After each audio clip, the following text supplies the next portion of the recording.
Dodoco over there. And it looks just like... It looks like Barbeloth! Oh my, what a coincidence this is. Traveler? Paimon? Why is there something so fishy about hearing such a powerful fortune teller use the word coincidence? Perhaps, but it's no lie. This truly is a pleasant surprise. As a descender from beyond this world, the traveler's fate is not anchored in Tevat. Hence why most fortune tellers, including myself, are unable to predict your future. Hence why most fortune tellers, including myself, are unable to predict your future. But happily, this particular coincidence couldn't have been any more fortuitous. I recently happened to glimpse a peculiar omen. And since I had some free time, I decided to perform a brief divination and follow the omen's course. Just for a spot of fun, you understand. Oh yes, and while I was following this omen, I caught a few ethereal threads of fate and glimpsed the faces of their owners. Here, take a look for yourselves.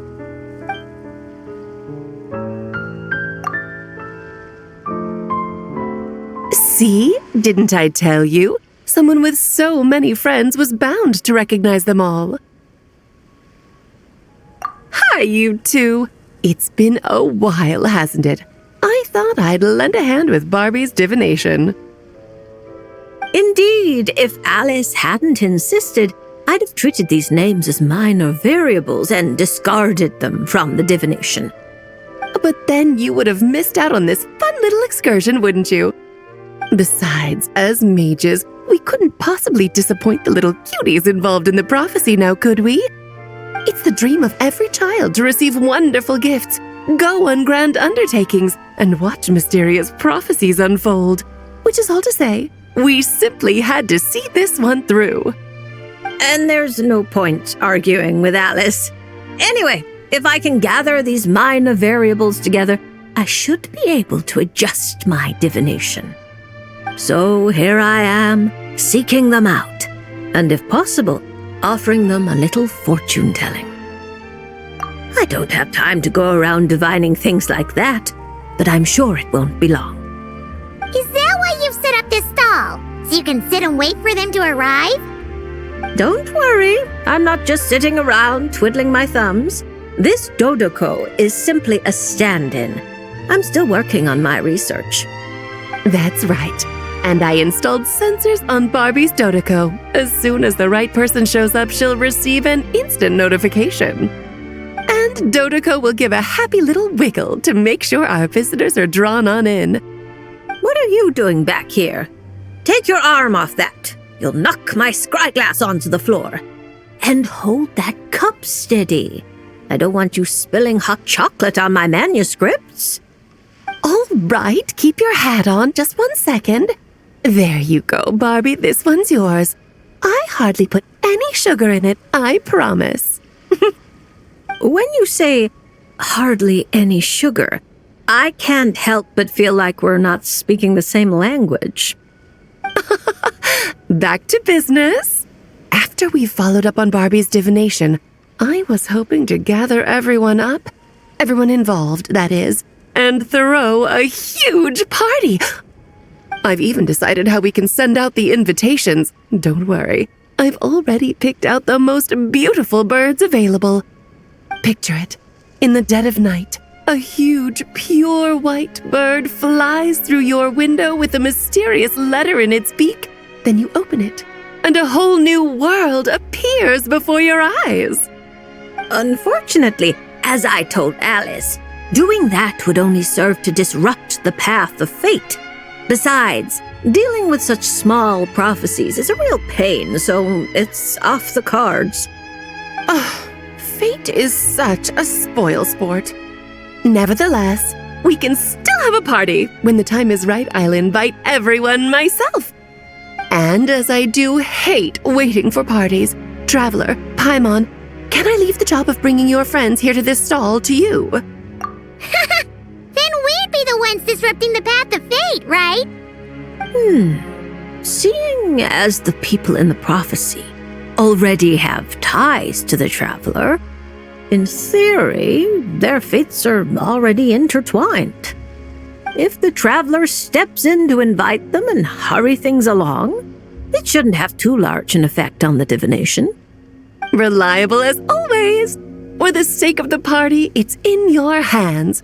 I promise to save you the best seats, closest to the cake.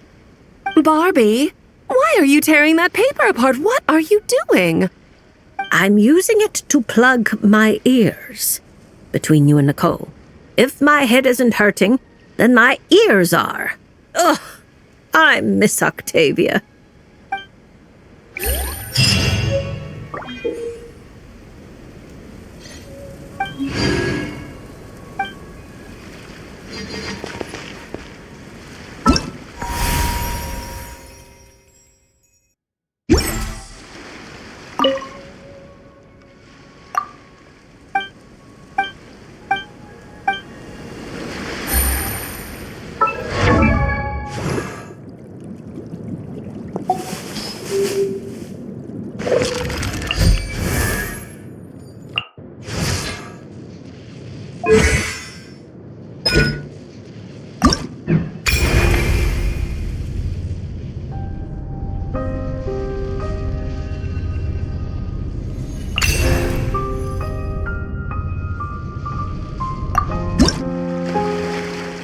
So you can't help me fix this annoying affliction either? Precisely. It's already too deeply intertwined with your fate. Imagine your destiny is a tree. This affliction is like a new shoot growing from its branches. It's been helping you absorb sunlight and dew this whole time. It, long ago, began to shape your fate. If you cut it off now, the wound left behind might fester, infecting the entire tree. You make it sound like it's a good thing. It's clearly getting in my way, keeping me from mixing the drinks I need.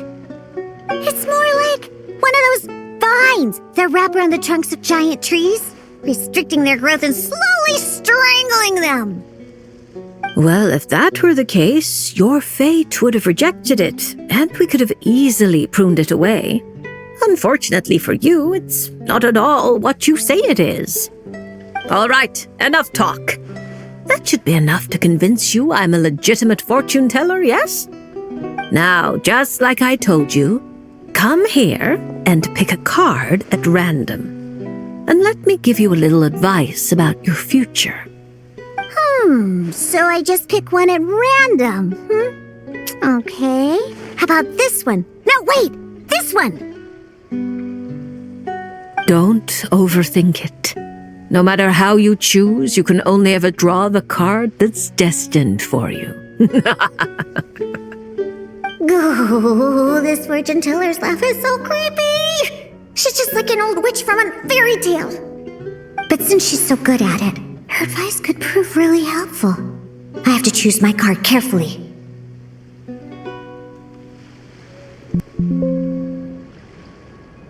Huh? Traveler? Paimon? True to form. Here you are at just the right moment.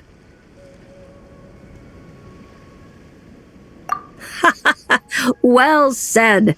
Compared to an intangible thing like fate, commissions have a far more intuitive effect on shaping our words and deeds. Now, seeing as you're here, perhaps you could have a word with this little one. She doesn't seem very trusting of an old witch like me. Well, it's not so easy to trust a weird-looking fortune teller who's set up stall in the middle of nowhere.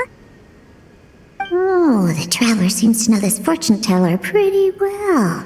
Great. I can finally ask someone I trust. Traveler? Paimon? Come over here for a sec. I need to talk to you in private. Looking for new ingredients, of course. My previous approach to mixing drinks was far too narrow-minded. I kept limiting myself to actual food. Paimon wouldn't exactly call the things you put in your drinks food, Diona. Well, It's all technically edible. As long as you grit your teeth and close your eyes. It's stuff you can force yourself to swallow. Exactly! I've already found a bunch of rusted screws, scrapped cables, coagulated chunks of grease, dust bunnies, toe jam. And it's all thanks to that guy from the Fontaine Research Institute who makes Fanta. He's been a real help. Well, I heard that really tasty fizzy drink stuff comes from the Fontaine Research Institute, so I headed over to take a look. When I got there, Mr. Henri let me try a few bottles of the new Fanta flavors. Completely on the house. Mr. Henri doesn't smell of alcohol at all. Nope, he just smells like Fanta, sweet and tangy. One stiff and you can tell he's a reliable sort of grown-up. And he was the one who suggested I come to this stall. He said my affliction is probably beyond the Research Institute's ability to analyze. But he heard that this weird fortune teller who showed up recently near the court of Fontaine, apparently everyone who's been here says she's crazy accurate. Maybe if you get your fortune told, you'll learn something about what's causing your affliction. If you grasp the principles behind it, perhaps you could find a cure. Well, hard to argue with that logic. Guess he didn't end up becoming a researcher at the Fontaine Research Institute for nothing. So I came here to see the fortune teller. As soon as I walked over, she stopped me and said there was a strange disturbance surrounding me. Before I could ask, she blurted out all the answers to my questions. But the scientific logic of the Fontaine Research Institute doesn't directly apply to divination. Even if you understand the principles, it doesn't mean the solution will be easy to come by. Just like I told you. Mysticism isn't built of bearings and bolts, and I can't simply repair your fate for you. Oh, are you telling me nothing can be changed? Then what's the point of drawing a card? By drawing a card, you may just find a tiny missing gear to fit into the wheel of fate. It may seem insignificant, but when installed correctly, the tiniest gears can still drive massive mechanisms. You're not just humoring me, are you? Traveler, what do you think? All right, if you say so. Then I'll take one.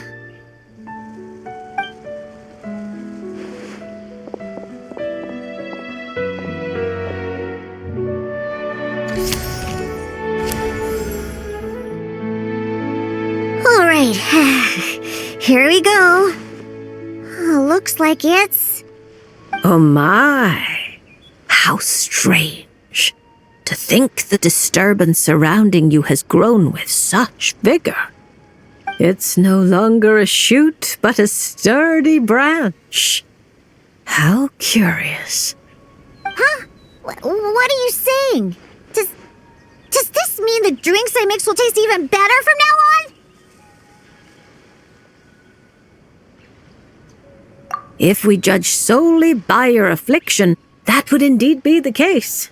Furthermore, the card you drew is the reversed High Priestess, which means you've been too focused on the illusions before the veil, which is precisely why you've been unable to pass through it for so long.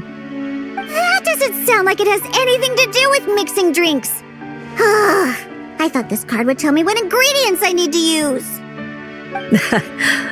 The lunar arcana aren't known for creating recipes, at least not yet. But mixing drinks isn't the only way to find the answers you're looking for.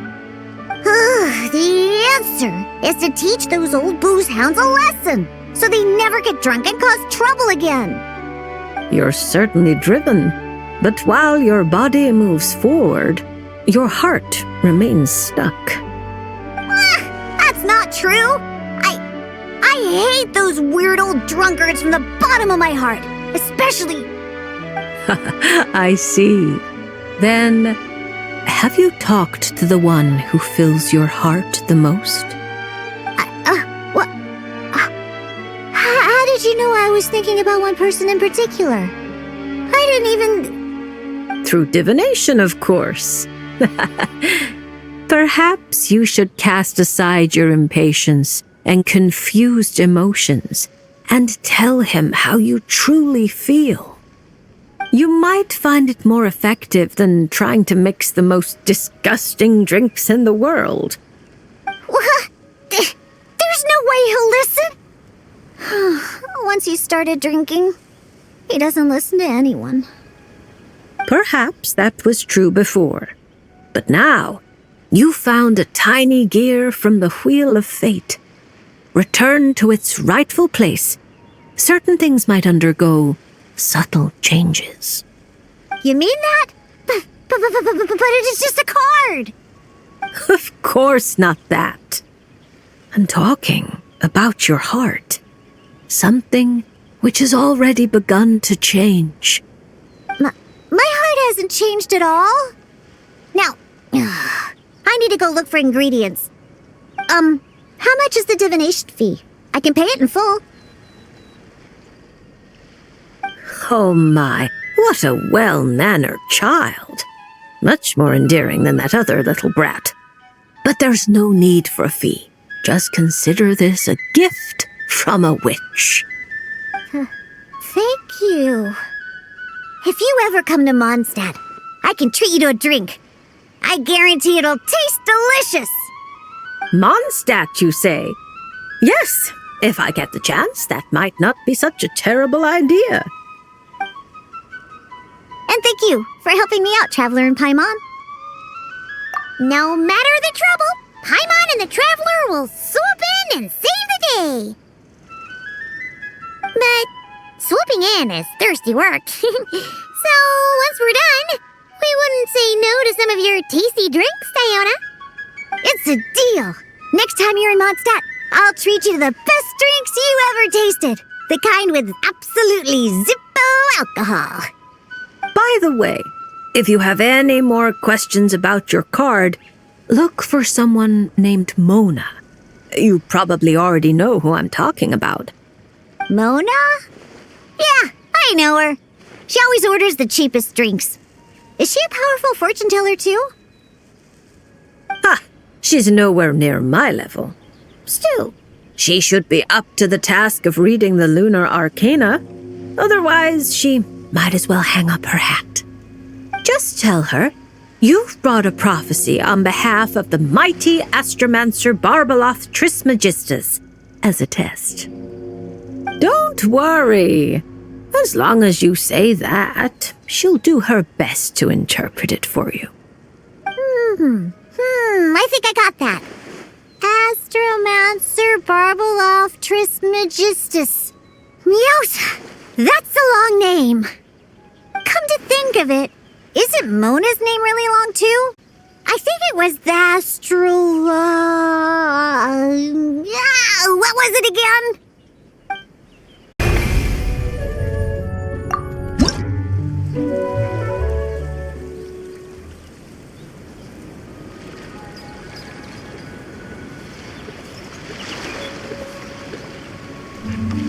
Is it coming back to you yet, Chi-Chi? Oh, I'm sorry. There's no need to apologize. We still have a long way before we get to the Palais Mermonia. Let's keep walking for now. I'm sure you'll remember where your home is soon. Look, it's Chi-Chi, and she's with the Melusine. That's a combo Paimon wasn't expecting to see. Traveler and Paimon. You know Chi-Chi? Fantastic news! I ran into her while investigating near Lumadus Harbor. Judging by her size, I figured she was a human child. She is a child, right? I am...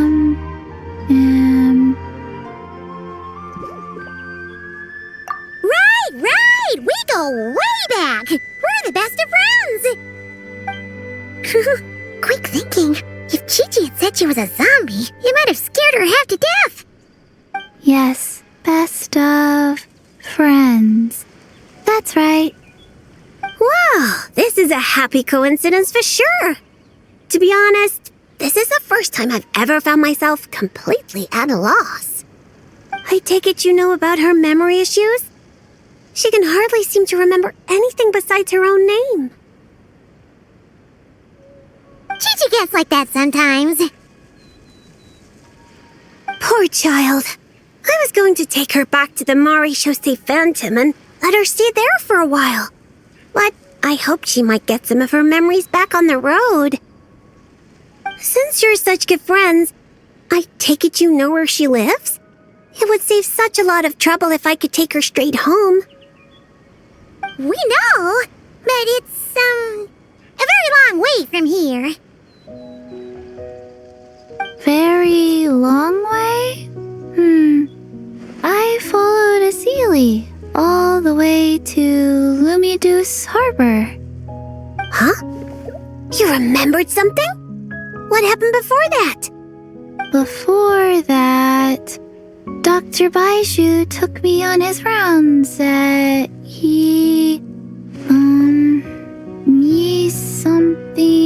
something. I went to gather herbs and then... Oh! Baiju took you to Yilong Wharf, right? Detective Paimon thinks she knows what happened. Baiju took Chi-Chi to visit patients at Yilong Wharf. She got lost while gathering herbs, saw a Sealy, and followed it all the way to Lumideus Harbor. Good thing Paimon and the Traveler read Robin versus Chesterton. Simple deductions like these are a piece of cake for Paimon now.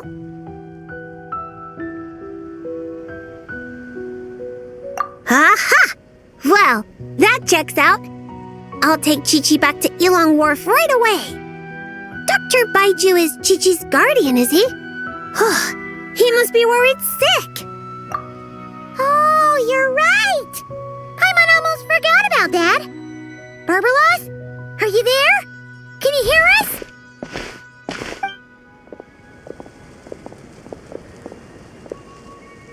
No need to shout. I've been here all along. I simply didn't want to interrupt your conversation. Listening is the default state of any good fortune teller. This Sealy's so-called guidance could also be considered the guidance of fate. Since you're here, Chi-Chi, why not let me read your fortune?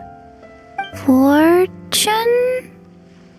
Oh dear, Barbie, allow me to interject.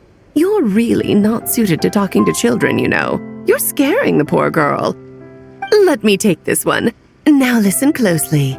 This is how you deliver a little surprise gift. Little Chi-Chi, member of the Little Hexen Circle, I'm the mother of your ally Klee, Auntie Alice, the greatest witch in the world. Nice to meet you, Auntie Alice. What a sweet, polite little child. Come now, let Auntie's friend, another great witch, throw you a wonderful surprise fortune-telling party. Fortune-telling party? That's right. Look at the cards in front of you. Aren't they pretty? Do you like them? I like them. That's wonderful. Now, can you pick one for me? Is this one all right?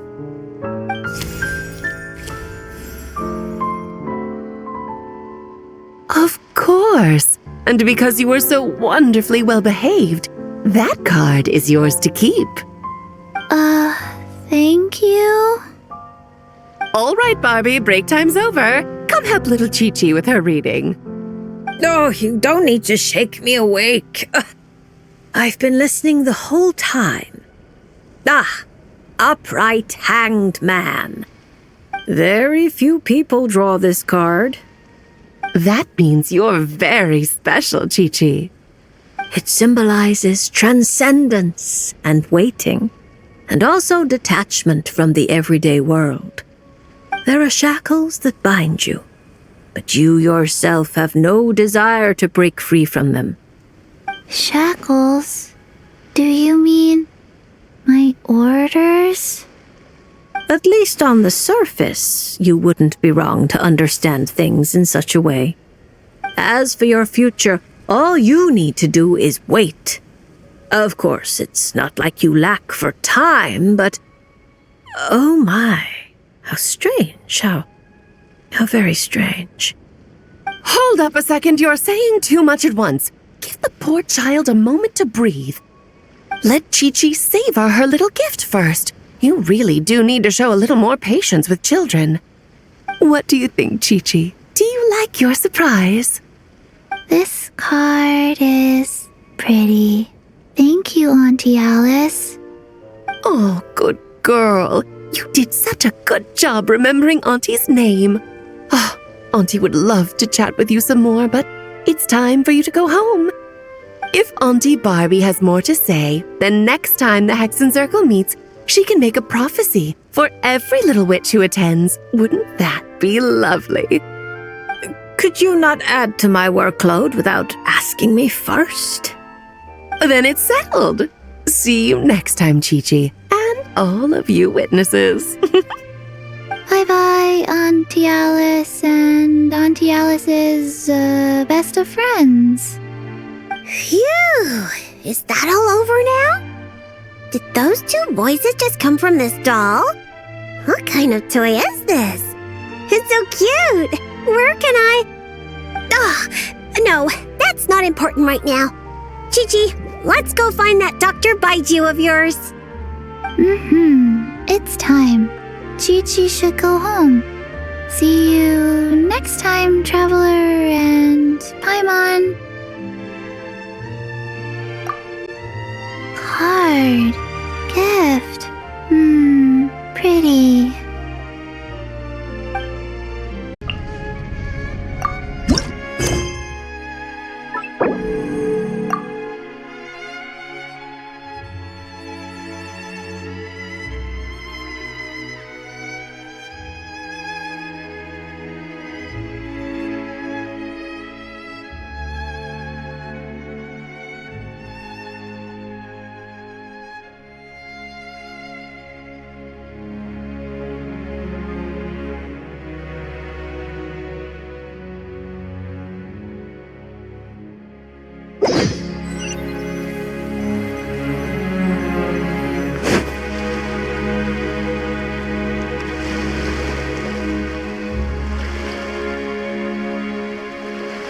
So what you're saying is that this card I drew is actually pretty good?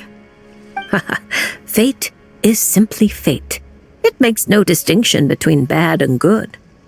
However, talking solely about the upright strength card you drew, one of its interpretations actually fits your profession well. This card symbolizes passion, courage, confidence, and desire, as well as perfect, unfaltering love. No matter what surprises fate throws your way, I believe you will take control and steer a steady course. Oh, don't flatter me. By our rules, a good fortune means paying extra for the reading. Here, I'll leave my coin pouch with you. If you have time, could you read the fortunes of my crew? Haha, that's the first time I've received a request like this. We've sailed this ship from one corner of Tevat to the other, braving the winds and waves. After so many years at sea, there isn't one among them who doesn't harbor troubles of their own. I may be their captain, but there are things even I can't help them with. So, running into a fortune teller like you, it made me think you might be able to help set their minds at ease. As for recompense, that won't be a problem. We've done good business on our way here and dragged in quite the haul. As intriguing an offer as that is, I'm afraid I'll have to pass. I fear there aren't enough cards in my deck for such a sizable crew. Ah, Traveler, Paimon. I haven't seen you in a long time. Are you here to have your fortunes read too? I'm here on business, of course. And to help a certain someone scout out new trade opportunities while I'm at it. Our esteemed Tianxuan, of course. Who knows what kind of scheme she's cooked up this time. A few days ago, completely out of the blue, she tells me there's good business to be had in Fontaine. Doesn't ask my opinion, just whips out a detailed itinerary and tells me to follow the trade route it outlines. Turns out, she'd already sent people to scout ahead. I haven't had any urgent business lately, so I went along with the whole thing. And what would you know, it's been plain sailing the whole way. What was supposed to be a 2-week job got wrapped up in just over 1. I figured since we're already here, we might as well stick around and have some fun. So I gave the crew some shore leave to kick back and relax. Matter of fact, just yesterday I booked an event space at the Hotel de Boer and the lot of us drank up a storm. The crew's still sleeping it off at the hotel, so I thought I'd venture out for some fresh air and to sober up. But I only made it a few steps before this, fortune teller stopped me and asked me to draw a card. Here, it's the strength card. Looks like a good one, and since it's the right side up, I think that makes it even better. Upright strength. How should Paimon put this? It really does suit you, Beto. It certainly does. Now, let me explain the other meaning it holds. Don't tell me. It's bad news. I wouldn't say it's good or bad, and it's not directly related to your fortune either. Just a little after-class musing, now that your reading is over. It's clear that you possess both powerful outer strength and an indomitable inner spirit. To borrow a metaphor, you're a lantern in the dark night. You dispel the darkness and guide lost souls on their forward paths. But you must know that it's not only the lost and weak who are attracted to the glow. Bugs cling to the lantern, competing for light and heat. Believing that it can keep them warm, the light burns more intensely. Only by doing so will its radiance not dim. Now, it would be best if someone could drive these bugs away. Because if no one does, perhaps one day the flame will consume its remaining fuel, all for the sake of a few unworthy pests. If that's your concern, I don't think there's any need to worry. I have a friend who knows how to help people figure things out, and, well, she enjoys taking care of pests who hide out in the corners. A rare friend to have. Judging by your tone, you must really trust her. She doesn't sound like someone who would easily lose her way. Her? Oh, if she were the type to get lost, I doubt anyone in Liyue would know how to stay on course. Take this trip, for instance. She's the one who pointed the way.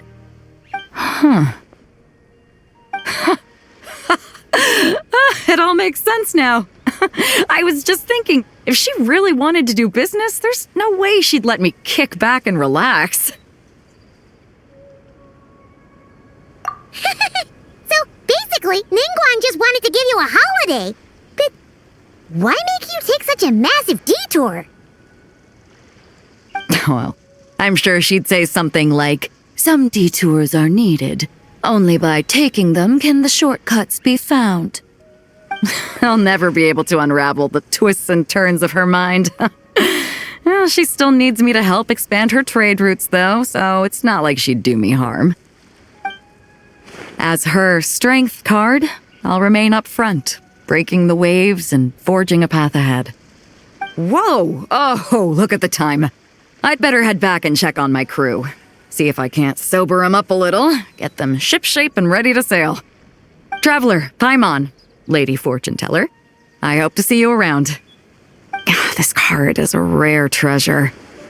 Can I keep it? Oh, probably not, right? I'll just take one last look.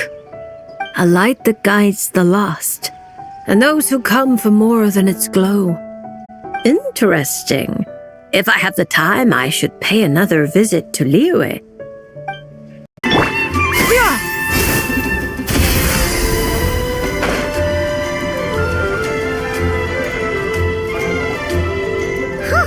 Crew's assignment doesn't look much like homework.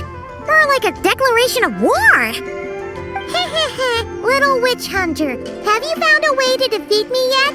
Shout your coolest challenge from the rooftops and prepare to bow down before the Dodo King.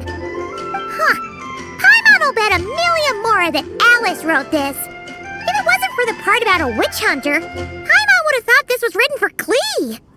Prune isn't exactly Alice's biggest fan. Paimon can see her really blowing her top over a challenge like this. Should we try to tone things down a bit when we tell Prune? Tell me what? Let me see. Ah! Don't sneak up on Paimon like that. Whew. Fine. But you've got to promise to keep it cool, okay? Oh, boring. Huh? You're not mad? I'm used to her childish little games. She likes to act mysterious, but it's all just cheap tricks. Who shouts a challenge from the rooftops anyway? People walking past would look at me like I'm crazy. I'm not falling for that. I might as well stand in the middle of the street shouting, "Look at me! I'm an idiot! I'm an idiot! I'm an idiot! I'm an idiot!" Hey! Where's my voice coming from over there? Huh? What was that? You're an idiot? Yeah, you could say that again. Hello, an idiot. Nice to meet you. Did you lose a bet or something? Sounds like a prank to me. Some dumb kid must have got tricked. Stop it! Now! I'm an idiot! I'm an idiot! I'm an idiot!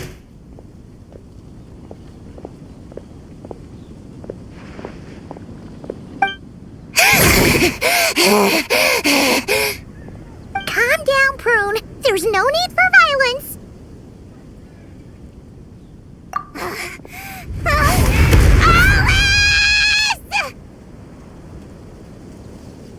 Hello, everyone. Well, I wasn't expecting a challenge like that. It's certainly a novel approach. Anyway, congratulations on successfully activating your witch's homework challenge. I've prepared a magical space for you with a real sense of pomp and circumstance, but it's going to take a while to load. So I thought, why not turn your challenge into loading music while you wait? Play it again and again to really build the excitement and get you properly pumped up. What do you think? I'm an idiot! I'm an idiot! I'm an idiot! Hey, that wasn't a challenge! Turn that stupid noise off right now! Oh dear, it looks like there's been a misunderstanding. I'm afraid the loading music's already merged with the challenge. If I cancel it now, you'll fail the whole thing. But I mean, if you're certain, I guess you can try another time if fate decides we should meet again. No! Don't you dare run away again! Not after I finally tracked you down! Ugh! How much longer does this thing need to load? Huh? The magic space? It loaded ages ago.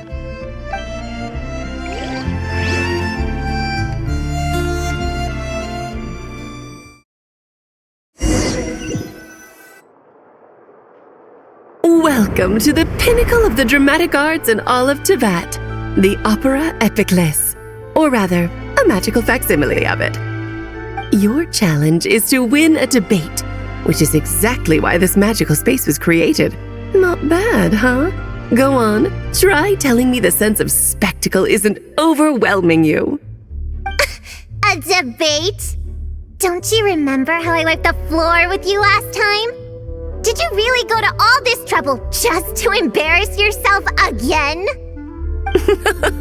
Well done. You displayed the intellect of a 16-year-old in a debate designed for 12-year-olds. How remarkable you are. I know how much you like to argue, so I've prepared a wonderful topic that even you won't be able to refute. A spirited debate requires a fair and impartial judge. Naturally, you are the only candidate worth considering, and I'm sure everyone else here agrees.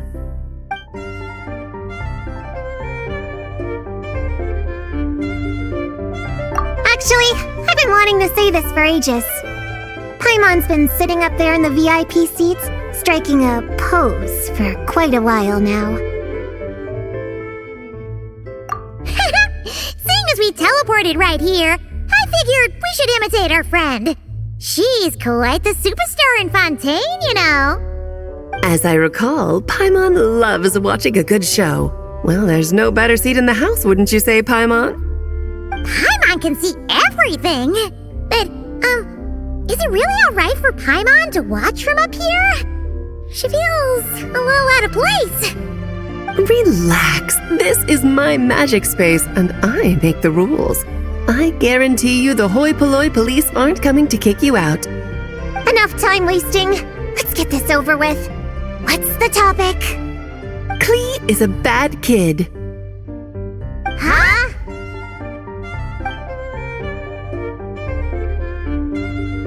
This is the topic for you to refute. If you can convince our judge that Klee is not a bad kid, you'll earn yourself a gift. I don't want your stupid gift. Klee's your own daughter. How could you set a topic like this? You're a bad person. The worst person! People do say like mother, like daughter. Since I'm so bad, I guess Klee must be pretty bad too. Objection! That's pure sophistry. Your flaws lie in your character and conduct. There's no scientific evidence to show that those are hereditary traits. Nurture has shown a far greater influence than nature. The people who look after Klee and Mondstadt are all better than you. Under their positive influence, Klee couldn't possibly turn out bad. Do you dispute that Klee loves fish blasting?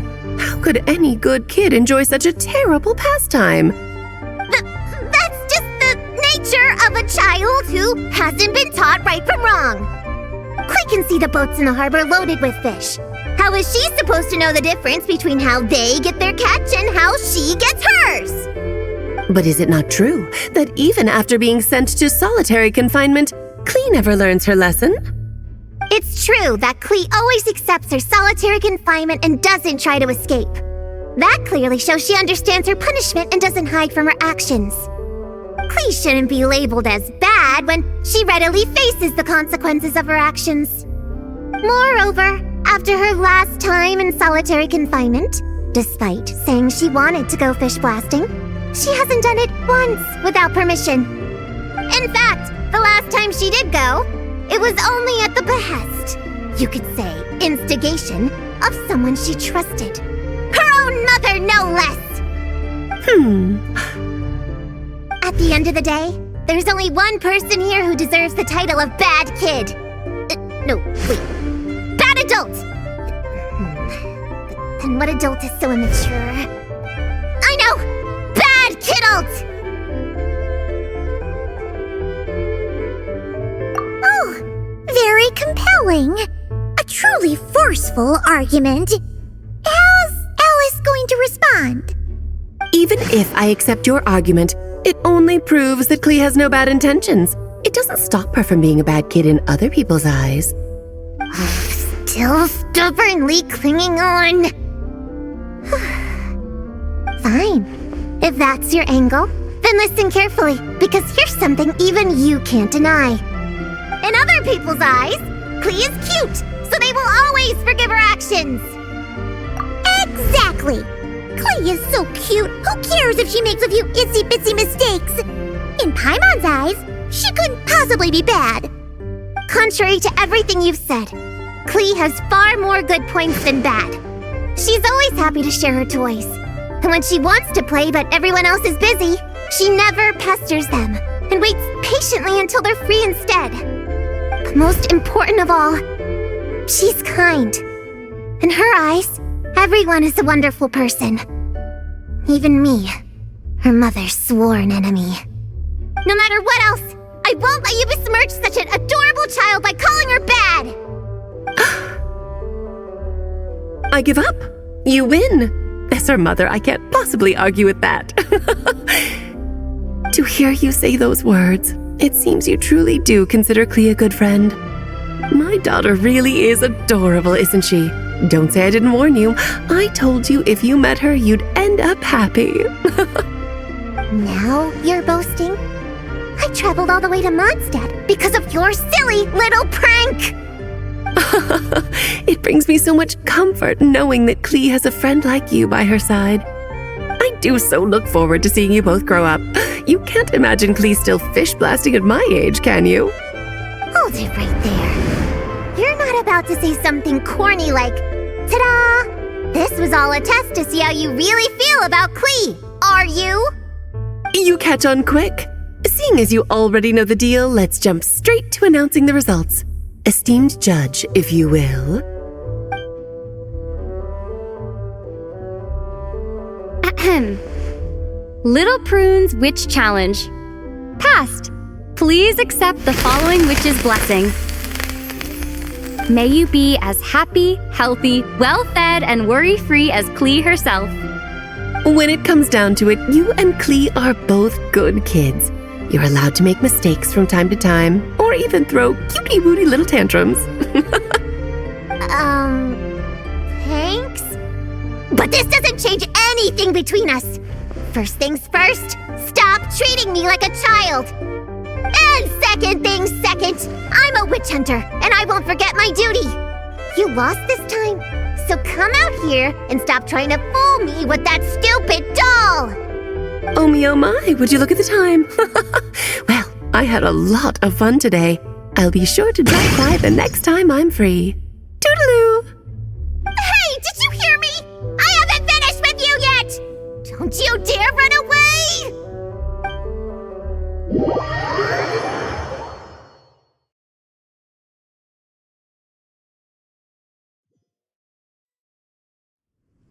Whoa!